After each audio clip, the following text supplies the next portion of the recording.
मी advocate Ashish Minal बाबाजी शेलार ईश्वर साक्ष शपथ घेतो की कायद्याद्वारे स्थापित झाले आहे अशा भारताच्या संविधानाबद्दल मी खरी श्रद्धा व निष्ठा बाळगेन।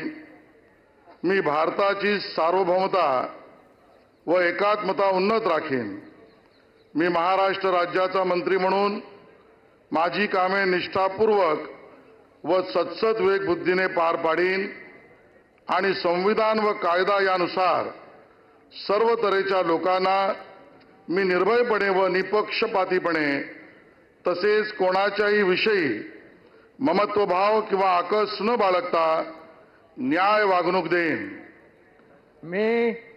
मी ॲडव्होकेट आशिष मिनल बाबाजी शेलार ईश्वर साक्ष शपथ घेतो की महाराष्ट्र राज्याचा मंत्री म्हणून माझ्या विचारार्थ आणली जाईल किंवा मला ज्ञात होईल अशी कोणतीही बाब असा मंत्री म्हणून माझी कामे यथायोग्य पार पाडण्यासाठी आवश्यक असेल ते खेरीज करून एरवी मी कोणत्याही व्यक्तीला किंवा व्यक्तींना प्रत्यक्षपणे व अप्रत्यक्षपणे कळवणार नाही किंवा त्यांच्याकडे उघड करणार नाही।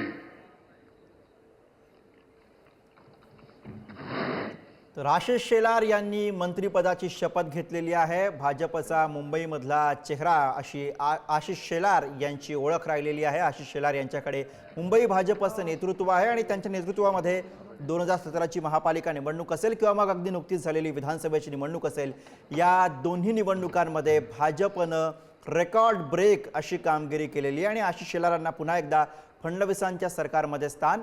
2014च्या देवेंद्र फडणवीस यांच्या सरकारमध्ये सुद्धा आशिष शेलार यांना मंत्रिपद मिळालं होतं आणि आता पुन्हा एकदा महायुतीच्या देवेंद्र फडणवीसांच्या या सरकारमध्ये आशिष शेलार यांना मंत्रिपद।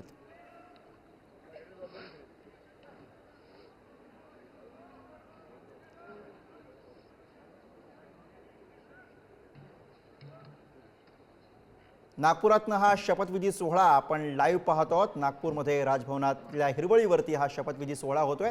आशिष शेलार यांनी मंत्रिपदाची शपथ घेतली आणि त्यानंतर भरणे